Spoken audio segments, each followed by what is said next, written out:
This is Governor Larry Hogan, and I don't always have time to listen to podcasts, but I do enjoy listening to the Maryland Crabs podcast. Live from a grungy kitchen table located in Annapolis, Maryland's scenic and historic capital, it's the Maryland Crabs podcast. With each episode, your hosts, Tim Hamilton, John Fernay, and the occasional guest will dive in and pick apart the stuff that really matters most to you. We're too lazy to actually solve any of these problems, but we can definitely stir the pot. From schools, politics, parking in the fire lane, to those horrible people who drive BMWs. And here with this week's episode, live from the kitchen table, Tim Hamilton and John Fernay. And welcome to the Maryland Crabs podcast. This is John Fernay, and I am flying solo this week because Tim actually was down in Lothian talking to Green Street Gardens and a really cool new techie planty thing that they are releasing, actually right at the same time that this episode is releasing. So go check it out. It's called Breathe, and it's spelled funny. It's B-R-E with the little accent over the E-T-H. If you're not sure what that is, go listen to the crab cake that Tim just did. Very interesting technology coming out from one of our local businesses down in South County. This week's episode was a fun one for me because I went to one of my favorite places over in Eastport, down at the end of 2nd Street. You've got the Annapolis Maritime Museum, and it's just such a wonderful gem that we have here in Annapolis that I wanted to really sort of delve into exactly what it is, what they do for our schools, what they do for tourism, what they do for the community, and speak with one of my favorite people in town, Alice Estrada, who is the executive director of the Annapolis Maritime Museum. And actually, we had M.K. Richardson, who does the fundraising for him. She was there, too. And she's also one of my favorite people in town. So look at that. You've got two of my favorite people in town working at the same location. What were the chances of that? Anyhow, you're going to learn about the Wilma Lee. You're going to learn about their educational programs, their expansion plans, what they're doing online. And if the thing recorded right, you're going to hear a lot of the boats going by because we sat out on the dock and recorded this, and it was just a warm day, but there was a beautiful breeze off of Back Creek. And if you're not familiar with the Annapolis Maritime Museum, please become familiar with it. Even if it's just going online, which you can do at amaritime.org, definitely take in one of their events. Winter's coming. They're going to have their winter lecture series. September still has a few more Thursdays, so go check out one of their sunset concert series. It is a free museum. Just go on down there and peruse what they have. Check out some of the exhibits. And if you have an event to plan there, definitely give them a look because you can't find a nicer venue than you've got right there at the Annapolis Maritime Museum. And before we get into that, we need to pay some bills. But also, I want to remind you, wherever you get your podcasts, make sure you give us a rating. And also, do us a favor and recommend the Maryland Crabs to all of your friends and coworkers and everything else. If you've got any ideas for us, any thoughts, any suggestions, we are all ears. You can email us at info@themarylandcrabs.com. You can tweet at us at MDCrabsPodcast. You can find us on Facebook at the Maryland Crabs. Plenty of ways to get in touch with us. Please do. We love hearing from listeners. We love your ideas. And after all, that's what it is all about. Well, we've got to pay some bills for about a minute and a half, and then we've got Alice Estrada from the Annapolis Maritime Museum. Suicide prevention starts with everyday heroes like you. Join us Saturday, September 22nd at the Navy Marine Corps Stadium in Annapolis as we walk to fight suicide. It's the 10th annual Annapolis Out of the Darkness Walk. Be a part of the movement turning hope into action. Funds raised will benefit the American Foundation for Suicide Prevention. Register today at afsp.org/Annapolis. Together, we can help stop suicide. September 29th, the inaugural Twist and Stout Festival at Quiet Waters Park along the shores of the South River.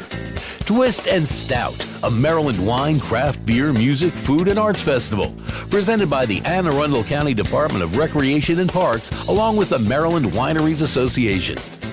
Sample dozens of craft beers and Maryland wines, dance the afternoon away to the sounds of Saved by Zero and the Groove Spot Band. Watch the plein air painters and shop dozens of artisans, crafters, and food trucks. Tickets are on sale now at twistandstout.org. twistandstout.org. September 29th, Twist and Stout at Quiet Waters Park, 11 a.m. to 5 p.m. Tickets at twistandstout.org. Well, we are arguably at one of not even arguably. We are at the most beautiful place in the city of Annapolis.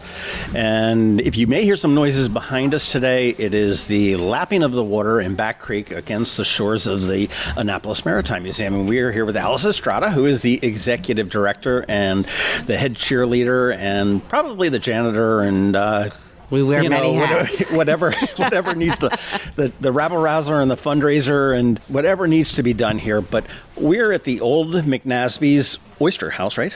Oyster House? What was the former name? Yes, it was. And this is now the Annapolis Maritime Museum. And I've known about it forever. But I have to think that a lot of people aren't aware of this gem that's over here. And that's the purpose that we wanted to talk to you, to find out everything that this place does as far as education, events. You've probably been to Eastport A Rockin, and you may not even realize that this museum was here as you surrounded it. They don't open during Eastport A Rockin for good reason, I'm sure. But again, it's right at the mouth of Back Creek. We've got views of the Chesapeake Bay Bridge off in the distance, right across the street. I guess I got to get used to it. I'm not on the road now, but right across the creek from Annapolis Sailing School. The marinas are all around us. Sailboats are going in and out. And every time I come here, we have to sweat. So that's how it seems how it was. We were here when the latest skipjack, right. The Wilma Lee had come in, and it was very warm that day. And it's we're just after Labor Day when it's supposed to be cool, but no, it's 93 degrees and sunny. But we're out on the deck, and we're soaking in the ambiance. Thank you very much for asking us here. And just real briefly, can you give us a brief history of how the Annapolis Maritime Museum came to be? Certainly, but first and foremost, I want to thank you for calling it one of the most beautiful spots in Annapolis. I'm biased, I know, but truly the vistas here are beautiful at this waterfront location. So the Annapolis Maritime Museum really came about in the year 2000. Prior to that, it had been the Eastport Historical Society, and it was a committee for about a decade. It was in that little barge house, the 600-square-foot barge house on our property, and they started collecting things historical in Eastport. And anyway, it evolved to all of Annapolis in 2000. In 2003, however, and they graduated to this McNasby building, which was also shared with the seafood co-op. So it had ceased being an oyster packing plant, and was the museum, and also was the seafood co-op, which a lot of people do recollect coming down here on their boats and having a really good crab cake back in the day. But in 2003, Hurricane Isabel really annihilated the building, almost took it out. And I'm going to find pictures and put that in the show notes, because that was unbelievable. It was unbelievable. I'm sitting here on this wall with the McNasby Oyster Company sign over me, and I remember seeing that, the water, I was down here during then, and it was up over that sign, or real close to yes, it was. Yes, it was. And it took out walls. It really just devastated the building. But, good comes from all adversity, and the folks involved at the time really galvanized and rebuilt. And $2 million later, they have the museum sort of as we know it today, installing new docks and piers and rebuilding the museum with all the electric well above sea level now, because we are designed to take in water. We're definitely in the floodplain. Yeah, we're 3, maybe 6 feet right now above, not even 6 feet. We're probably about 4 feet above water right now. And it's incredible. Just for those that aren't aware of the building, the underwater was probably 5 foot underwater from where you would typically walk in there. That's correct. That's correct. So, and, that's a hurricane, so we don't generally get that if we just have a I would have my head barely above water. You would I would be drowning. Yeah. Maybe if my heels were on, I'd stand a chance. But the Annapolis Maritime Museum has just really grown a lot, too. You've got the museum inside, and you've got different events that go on in there, but it's a huge education outreach for our local schools. Yes. So our mission is to educate youth and adults about Annapolis's rich maritime heritage and the ecology of the Chesapeake Bay, and the two are very intertwined. And so we started off in 2007 with about 300 kids, and this year we'll see about 9,500 through various programs. Some are designed, we try to see them multiple times throughout their young career. So we really do a lot with younger kids. We have a pre-K program, a second grade program, and an oyster education program for the sixth graders. We see quite a few in Anne Arundel County, but we're getting schools from well beyond that too, from Montgomery County and Prince George's County, counties that don't have really great access to water or to get them on the bay. Oftentimes they'll be on a boat for the first time with us, and we just enlighten them about all the great things about the bay and the critters and the water quality. That's always so special when you see somebody that has never been on the bay, never been on a boat. And I hear stories all the time of even children here in Annapolis that have yet to see the bay. Yes. And I'm thinking, this is, I can walk down here, and when I do, I usually stumble home, but that's a different story. But, you can walk down here. We've got such great access. And this is, while not a public, there's a public park right next door, but it is accessible to the public. It absolutely is, and we pride ourselves on that. We provide public access for launching a canoe or kayak, fishing or crabbing, and as you know, John, only 2% of the bay is accessible to the public. So we provide that both here and at our park location, which we can talk about later. But so yes, we're very proud of that. I will say too, as you mentioned, we do so many different things, and we feel, it's not just me, but the museum industry overall has realized that they have to be more than artifacts under glass. Otherwise, they will not stay relevant. Do you have artifacts under glass? We really don't. We're a very hands-on programmatic museum, so we do a lot of programs, and we're, you can pretty much touch anything in our museum. We're not at all what you would call fragile. That being said, we love to be a community anchor. We love to create reasons for people to come. Typically, people will go to a museum one and done, but the t-shirt. But we like to create reasons for people to come back, whether it's for a summer concert or a winter lecture or an education program or a number of other things. You've done that, and you've really done a fantastic job of integrating into the community and becoming a part of the community. You're at the very end of 2nd Street. Right. You go to the end of 2nd Street, and that's where it is, because if you go any further than that, you're going to be in the water, and you'll go through bollards, and it'll be a mess, and fire department will be here and everything else. But, you've got the summer concert series, which is every Thursday night in the summers, over here at the Annapolis Maritime Museum in Eastport. You graciously host Eastport A Rockin every year, which is the third Saturday in June, second or third, and we merely host that. I can't take the credit. That goes to. But again, that's all about being part of the community and being open to the public and everything else. You have the ability to host all sorts of events here. I know I attended one wedding here, and it was perhaps the most spectacular wedding here, and a lot of people don't know that. Right. You've got events, and we're out here on the deck or the dock. The deck, I guess we're on technically on a dock. There's water we're underneath it, but there's a wonderful tent, and this is, I would say, probably a 3 3/4 season deck. Yes, it is. In fact, as you can see, we have the curtains that will close up, and we'll put heaters out here in December and host Christmas parties. So yes, we really want to be, that gathering place for both public and private events, and we aim to do that. We're a pretty busy schedule throughout the year. You do art debuts. Yes. I've been here for that. I've been, and obviously you're membership driven, right? And you can always use more membership, absolutely, and more donors, absolutely. So if you've got money burning in your pocket, you need to call Alice. Yes, and we have huge plans to grow and expand both campuses. Really, it's time for a refresh on our exhibits. They're 9 years old now, 10 years old actually, and that's well overdue for some reinvention, more creative ways to tell the story, maybe introduce a little more technology. So we've just completed some very exciting plans to redo those, and we're raising money to get them fabricated and implemented. Well, one of your most recent acquisitions is what I'm looking at over your left shoulder. My right side is the Wilma Lee. And this is a skipjack, one of the few remaining skipjacks that actually worked at Chesapeake Bay. That's correct. That you guys found in Ocracoke, if I pronounced that right, Ocracoke? Yeah, I mispronounced it, but it's Ocracoke. I've been corrected. So. North Carolina. Yes. And it was a tourist attraction, a tourist boat. And she came back up here this summer. Well, actually, the Wilma Lee found us. A gentleman approached us, me actually, at our annual meeting last year for our membership and said, we have this great boat, and they really couldn't make good use of it. So there was just too much of a tiny population. And yes, there's only 22 remaining skipjacks on the Chesapeake Bay right now. So there's some on the hard, but these are vessels that are able to sail. So we're very excited to have her. She will be a labor of love. She's a wooden boat. But we're fast and furious trying to get her fixed up to speed.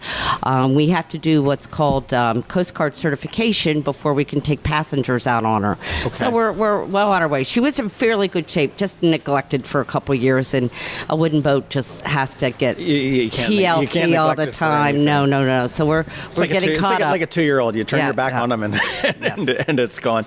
Well, ultimately, are you looking to bring children out and education out on that? Absolutely. Or are you looking to do tours, or what's... Well, we'll probably do a combination of all of the above. So we really think there's not really a way for the public, rather, to get on a skipjack in our community. You can if you're on the Eastern Shore. Mm-hmm. And, of course, the Chesapeake Bay Foundation has one, but that's for their own private tours. So we would love to be able to offer this opportunity. It is the state boat, after all, for our visitors to go out on a cruise and do a heritage tour and learn about why the skipjack was so important to harvesting oysters and why the oyster is so important to the Chesapeake Bay. But we also will use it for our students. It will be a great opportunity to really drive home what we're teaching them, both off property as well. But then we'll have it for private events and sunset tours and things of the like. So she'll get some good use. That's neat. What's the time frame on that being able? Do you have any idea? Well, we really hope to have her Coast Guard certified maybe late fall, so we probably won't be able to do much with her this year. But next year we'll launch a full-on campaign. So that gives you the winter to do some maintenance and get her spick and span for... get her hull painted and all those good things. But yes. And she is, 75 feet. Okay. So, yes, she's ginormous, and she'll be able to take 44 passengers at a time. So. And what I remember when she came in, and it was quite the event when she came in, because she sailed into Back Creek. Actually, she motored into Back Creek to a crowd. There was cannon fire and everything else, and you had just learned that day that it wasn't an acquisition that you needed to fund. So one of your members that donated the funds to complete the purchase, I guess, or reimburse you. That's correct. We were very, very fortunate that we had a private donor that said, let me take care of this. And again, they wanted, on the condition that they would remain anonymous, which we will certainly honor and respect. I'll lift that condition. You can tell them it was me. Okay. Okay, John. Thank you, John. So, but yes, it was incredibly generous. One of the largest gifts the museum's ever received. So, very happy to graciously accepted it. But that also really speaks to the passion of your membership, the passion of the people that are running the organization, your board, your staff, and everything else, that somebody turns around and, again, I don't know the dollars on that, but obviously that's a significant gift. Yes. To be able to sit there and write the check for it. And God knows it's more than I can write a check for right now. Yeah. But it's just a wonderful gift that's going to be, use a cliche, it's going to be the gift that keeps on giving, because this is going to be an asset that can be here for literally hundreds of years if properly kept up. And that's it. And it's going to be something that is going to be able to educate children and adults and provide entertainment and memories for generations. And it's our job to preserve maritime heritage. So that is absolutely our, it's not always lucrative and it's not always a great return on investment down the road, but it is our absolute mission and job. So.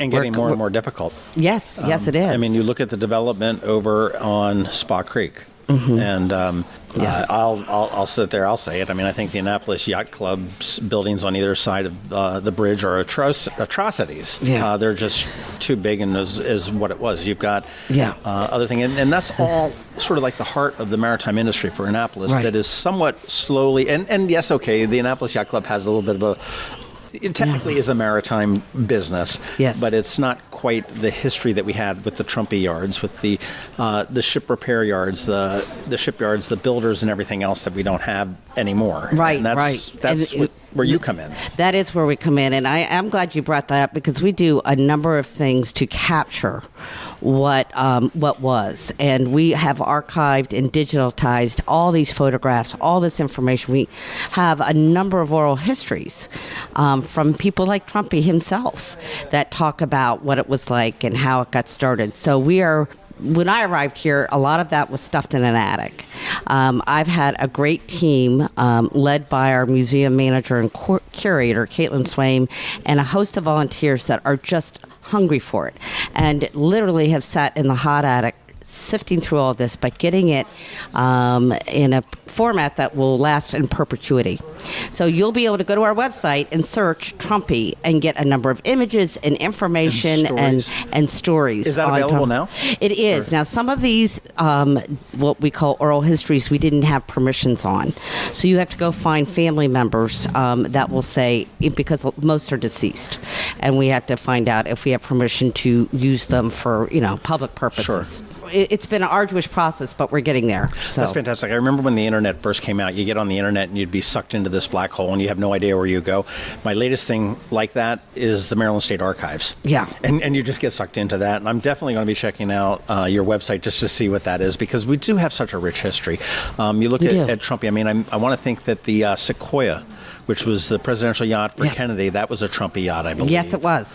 And that was here for a while. It was purchased by an Edgewater man, I think, and now I think it's been sold again. Or maybe that was the Maryland yacht. I can't remember. Well, there was a whole bunch of Trumpies here 2 years ago, probably 4 of them, and most of them were from the Eastern Seaboard. But all the owners were passionate. One of them was Jack King Cook's son. Okay. So he happened to be one of them. His was meticulous, but they really are works of art. It really is a great. If you've never part seen of a Trumpy yacht, you need to, and hopefully they'll bring back that Trumpy thing, the raft up or the meet up again that they did a couple years ago, because it was just so spectacular to see. Yeah. That was up on Ego Alley. They had them all lined up on the bulkhead there, and it was just the woodwork and the white. It was just it was. You close your eyes, or actually you don't want to close your eyes because you see it, but I mean, it brings you back to an era that just doesn't exist anymore. It doesn't. And Hinckley's do a nice job, but it's still not a Trumpy. Yeah, they do. It's still not a Trumpy. There's a boat. There's a motto. Yeah. Not a Trumpy, but we're a Hinckley. Close. You briefly mentioned another campus, and this is also something very cool. You've slid across the creek onto the wrong side of the creek, I don't know, over to the Edgewood Road. Yes. And this is a city-owned park that was named in honor of former Mayor Ellen Moyer. It's the Ellen O. Moyer, Nature Preserve. Nature Park at Back Creek. Okay. It's a long one. And it was, to be honest with you, it was neglected. It was a great short little trail to walk. I mean, he had water access. You could get down there and everything else, but there was the building there and everything else. And somebody came up with a brilliant idea and said, let's give it to Alice. She'll take anything or something. It was sort of like that. Actually, it was beyond neglected. It was decrepit. I mean, really, there was a lot of nefarious activity happening out there, and there's a beautiful old 1934 waterworks building on the property that looked like a haunted house. So it was pretty scary, and we really were bursting at the seams here. We wanted to expand our education programs, but we were lacking the space and the ability. So we did approach the city. They own our property here. They're our landlords, and we said, Are they good landlords? Yeah, they really are. What's the rent? Do they keep jacking the rent on you? Well, we actually went back to them and said, excuse me, but we've put about $2.5 million in this property, and we're going to put a bunch, maybe you could waive the rent. So we actually were paying them at one point, but they thought that was fair and reasonable. So we basically, you're down to $1 a year. Yeah, in exchange for taking care of their properties and doing a good job with them. So they knew we had a track record, and they gave us 12 acres on the water, which frankly we could never afford to acquire. Right. And so we took it, and we've got marvelous plans in store. And we're starting to try and create the community anchor as we have over on that Annapolis Peninsula.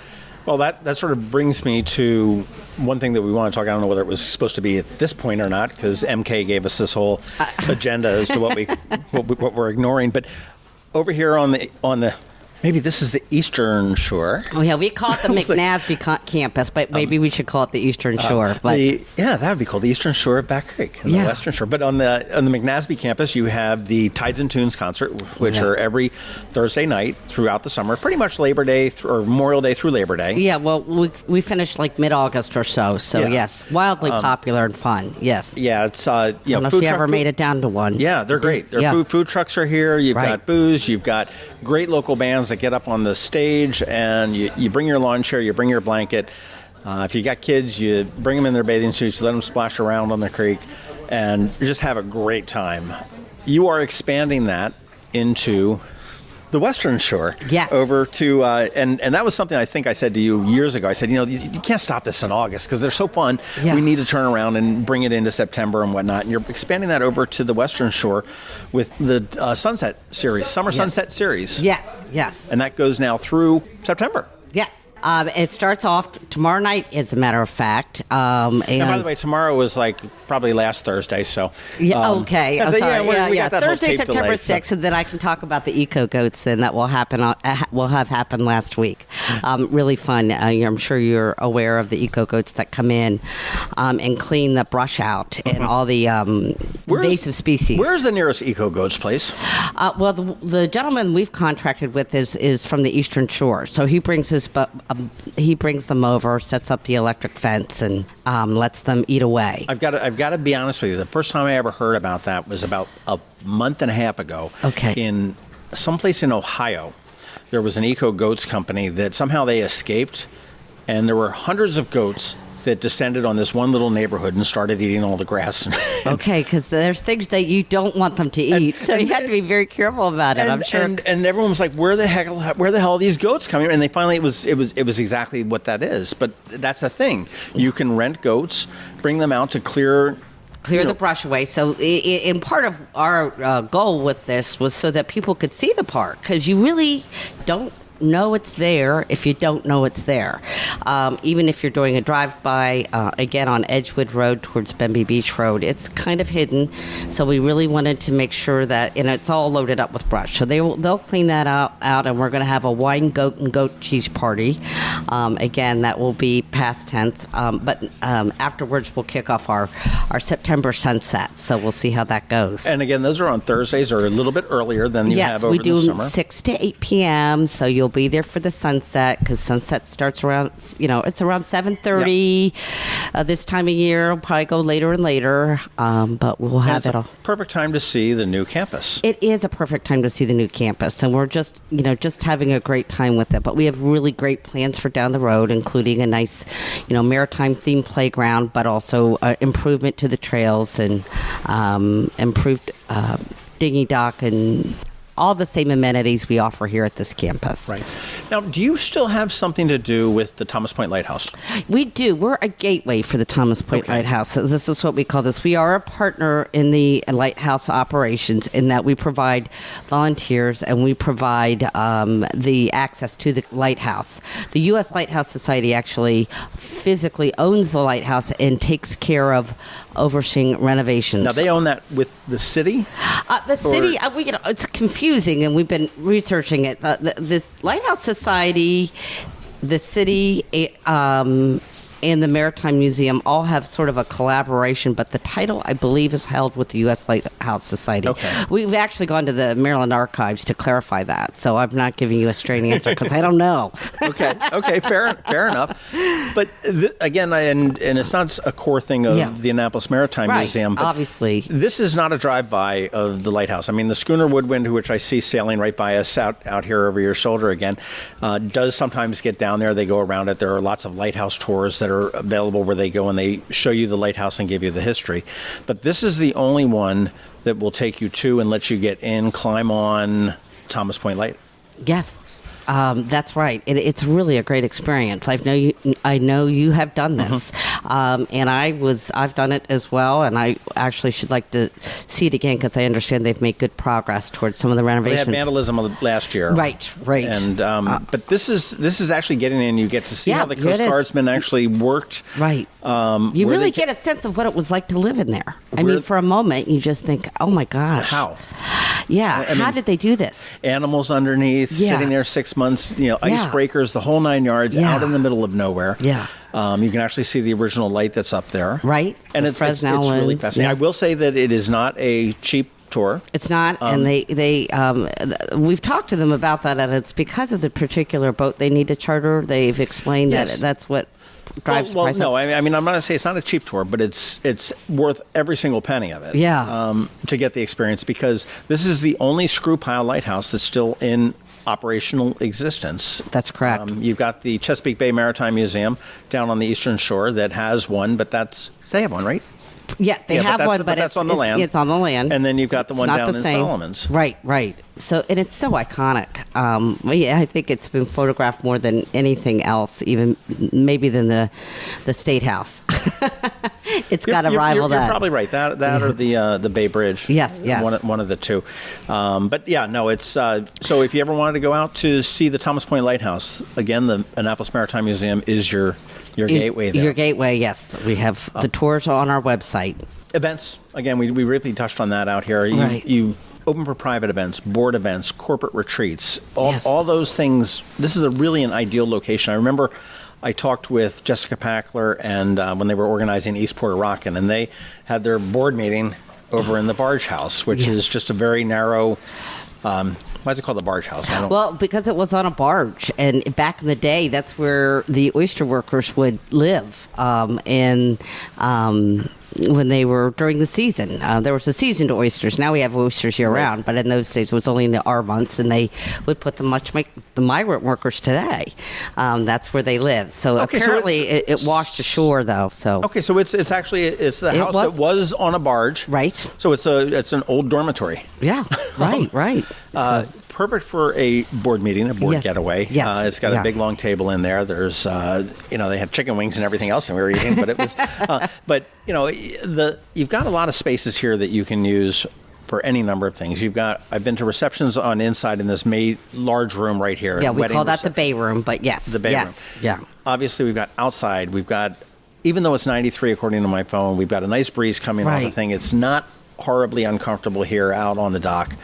And, you've got the museum as well. You've got the outside and soon to have across the creek. So, yes, we want to establish that as a great gathering place as well. And I will say that with the museum, when you use it for a private event, you get the whole campus. We let you, sometimes if it's for a wedding, for example, they may want to get married on the beach, or they may want to get married right out here in front of Wilma Lee. But at any rate, we let them use the exhibit room and the entire space. And yes, the campus the Back Creek campus we're going to establish as a great place to gather as well. So that's what the series is about. It's kind of our first foray into establishing it as a destination for special events and parties and fun stuff too. Well, and again, the entertainment that you bring into Tides and Tunes and the Sunset series is all about the community again, because you're all local bands. Right. And we love to do that. We love to showcase them, and they love to play here because they're out under the stars. We get a great crowd. People dance. They are really feeling it. They are never playing to an empty room. What's kind of cool about the Tides and Tunes, I haven't experienced the Sunset series yet, which I always thought is, I liken it to a Grateful Dead concert in that I've never been to a concert other than a Grateful Dead, but you would see a 70-year-old grandpa grooving with a 3-year-old to the same song, and they're both having the time of their life. And that's very similar to what you have here. And I saw the look in your face going oh, hell, where is he going with this? No, actually, I'd never been to a Grateful Dead concert. My sister's been to a million, but I love that about the diverse audience here at these concerts. It just makes my heart sing. I see exactly what you described, but then I see the people in their kayaks dancing with their paddles in their hands, and just such a range. And then every once in a while you'll get a pirate in the group, and you're like, where did he come from? It's very random, and someone described it as a John Waters it's sort of like the Eastport life. It really is. Eastport is a little bit of a funky section of Annapolis. It's not quite the bow tie and button down. We are not buttoned up at all. No, we've definitely got the Eastport vibe going here. And again, a most spectacular view here. education. If you have kids in school, you want to make sure you're talking to your science teachers and make sure that they're aware of this if you're involved with the PTA. Right? That's absolutely. But we have a number of programs available through the school system. But even if you're a parent, we have a Schools Out camp.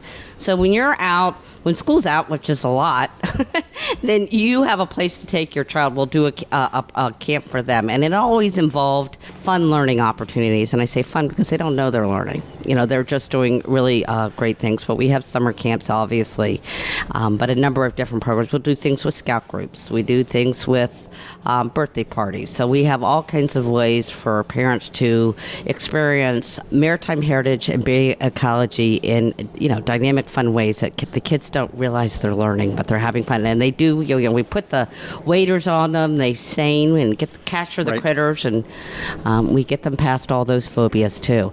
Some of the kids we see are at-risk kids. A lot of them are from Title I schools or kids that come from populations, and some of these kids are afraid of nature. And we have to, say the bugs are okay. They're so it's really a part of that is getting them to bond with nature. Which, to me, is, I don't want to say depressing, but it's very sad. It is. And it's wonderful that you're able to do that. Although my daughter does have an aversion to seagulls that come, they tend to Okay, well, they're different. They kind of just swoop down and grab the sandwich out of your hand, too. It's, you look at this, I keep hating to go back to Eastport A Rockin, but to sit here and, you hang out on one of the docks and you're just leaning up against the dock, drinking a beer, getting more sun than you absolutely ever imagined, and listening to fantastic music, and it's just a great thing. Everybody gets along here in the events that you put on, and it's you got white collar, blue collar, no collar, and somehow it all works out. It does. And we can't forget all the dogs people bring out. They don't come to Eastport A Rockin, but at those concerts, it's a big dog party as well. So all shapes and sizes. That's true. It's a little bit small. And they all seem to get along. There's usually one bad one in the bunch, but mostly. Who is it? Who is it? I can't name. I know who it is. Ooh, it's him. He's back. One bad doggy. Well, I'll tell you, what else do you want to tell us about either campus and what you're doing here? I know we do want to talk about membership. Well, what we're doing, and again, we have all new vistas with the park. So, again, as I mentioned, our goal is to create an exciting destination for the community with the park. But we always try and underscore that with some learning opportunities about our maritime heritage and bay ecology. But if we can do that by getting you there for an evening concert, then all the better.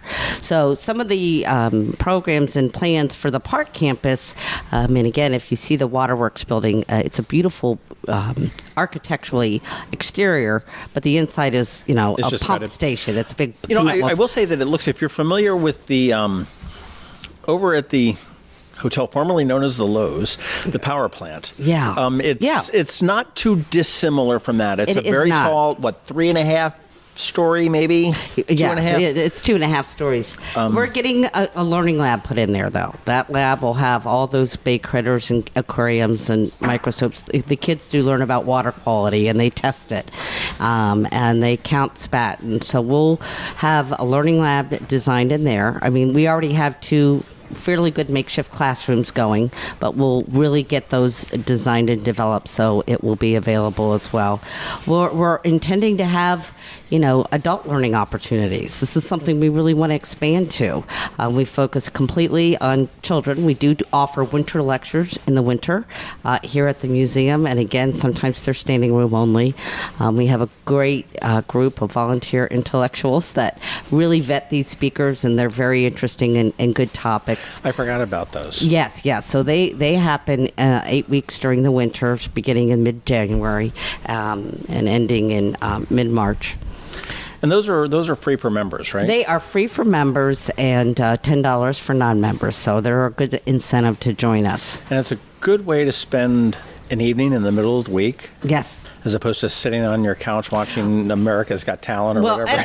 Sometimes it's a bitter cold February night, and I'm kind of shocked at the people that come out and make it out here. But you'll walk away smarter. There's no question about it. Well, it doesn't. even in a bitter cold February, it's still a really cool place to go. But right. The membership is inexpensive here. It is. At the Annapolis Maritime It starts at Museum. $35. Yes. $35? Yes.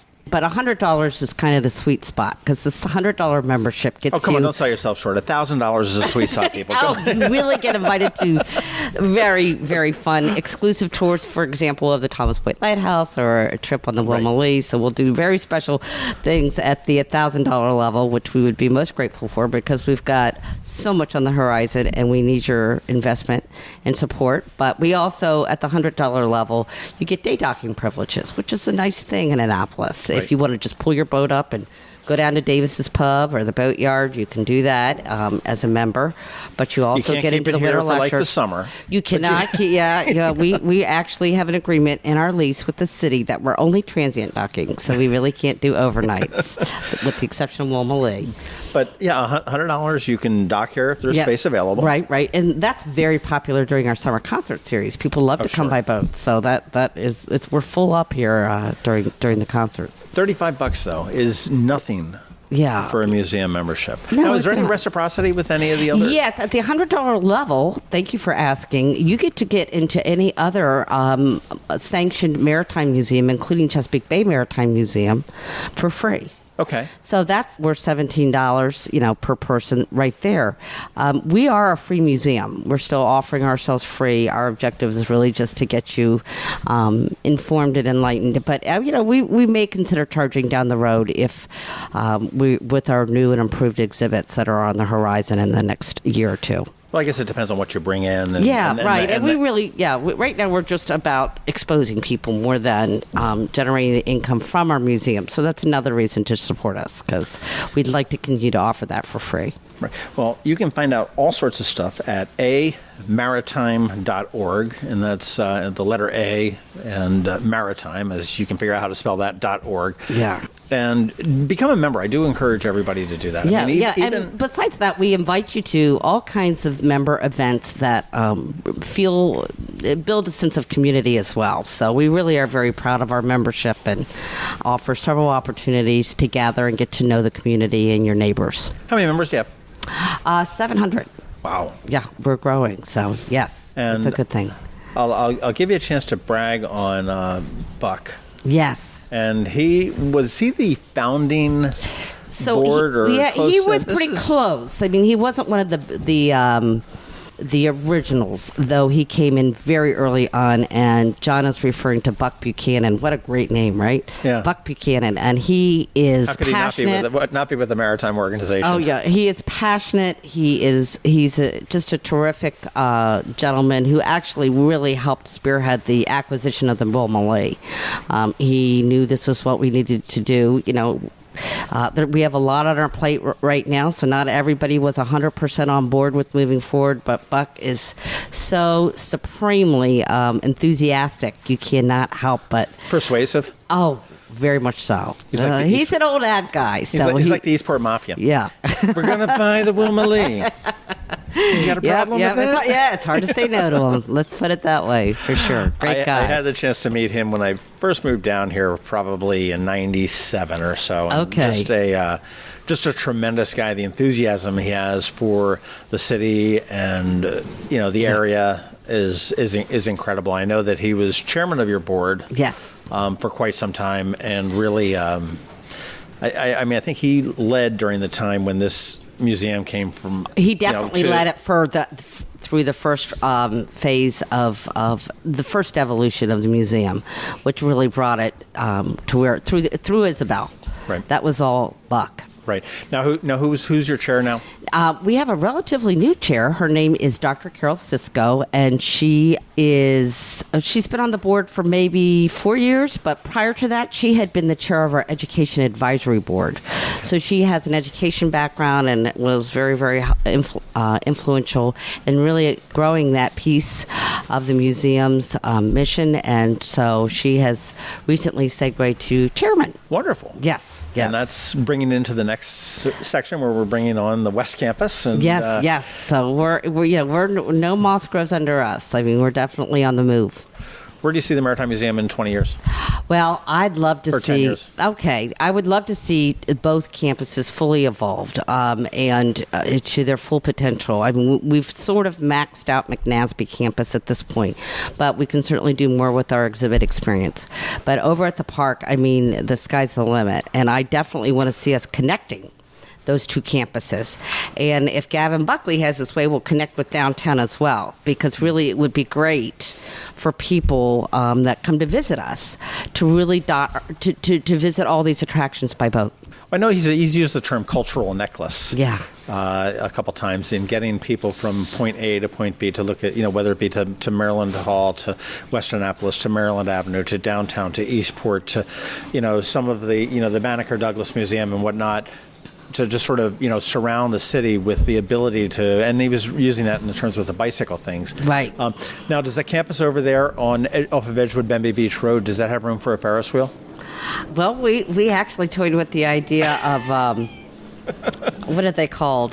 The bungee jump? No, not the bungee. Zip line? Zip line. Someone proposed zip line to us. That's got to hide that high bank there. They saw we had all the right trees. And I said, "Well, can you make it maritime theme?" But they unfortunately they wanted us to finance it. So I think we need a pedestrian bridge over Back Creek. Yeah, I think that would be fun. Just be a 3/4 mile long bridge. Yeah. So being a maritime museum, we do want people to experience the water. We do want them to get on a boat. We do want them to appreciate that and connect with the bay. So I do like the idea of connecting the campuses by water. Obviously, the Wilma Lee is an opportunity to do that as well. Sure. And, I would think that I know that you could take if you wanted to pay for it, you could take a water taxi from here to the other one too as well. So yes, you could. Absolutely. So, yeah. Maybe sometime you'll get a shuttle. Yeah. Your own little shuttle So there, anyway, and just to follow up, we have some pretty exciting plans. I know this is not visual, but we have some sketch plans of what the park could potentially be in terms of, what we could do with those 12 acres. And I think they're will only crystallize and shape those even more. We're about to embark on yet another strategic plan, but our strategic plans, unlike others, don't collect dust. We really actually execute. So We'll see where we go from here. Well, I'm excited to see the growth of the Annapolis Maritime Museum over the years. I am more excited to see the growth that's going to be coming in the next few years. I think the acquisition of that campus over there is just, phenomenal. Yeah. I will say that since we're recording before, I am looking forward to seeing the Summer Sunset series over there, and that will continue through the end of September on Thursday nights. So if you have nothing to do on a Thursday night, go over there. If you have something to do on a Thursday night, cancel those plans and go over there. Because it's a beautiful month, weather-wise. It really is. The cost of admission is very reasonable. Well, it's free. We appreciate a donation. Right. If you're so inclined, $10 is appreciated, but it's certainly not mandatory. And you can buy beer and wine and enjoy that. So, and we'll have food trucks there, so you can come for dinner. Which is fantastic. Again, it's all about bringing the community together at the Annapolis Maritime Museum. Again, more information, amaritime.org. And if you've got a wallet that's just bursting at the seams, you want to get in touch with Alice Estrada, who is the executive director. She will be more than happy to relieve that swollen wallet and we'll put it to good use in making your community better. So thank you. And it is really all about the community here at the Annapolis Maritime Museum. Thank you very, very much for your time. And I don't want to leave. It's just a really, really gorgeous day. Let's crack open a bottle of wine. We can hang out. But I want to thank you, John, because I think you do such a tremendous job keeping the community informed. You're really the go-to news source in our community, and I'm really grateful for your having the pulse on everything that's happening. Well, thank you. It's a skill. It's inherent. It's not necessarily learned. Well, we're going to wrap up this one. We're going to go find a bottle of wine, I think, and sit on the end of the dock and watch the boats sail out in the Chesapeake Bay. I do recommend anybody else, if you've got the opportunity, come down and do just that. This has been the Maryland Crabs Podcast with Tim Hamilton and John Fernay. Sure to follow them at all the regular places, Facebook, Twitter, YouTube, and online at themarylandcrabs.com. Take a moment to rate us on iTunes. Now, get the hell out of my kitchen. Seriously, go! You're still here? It's over. Go home.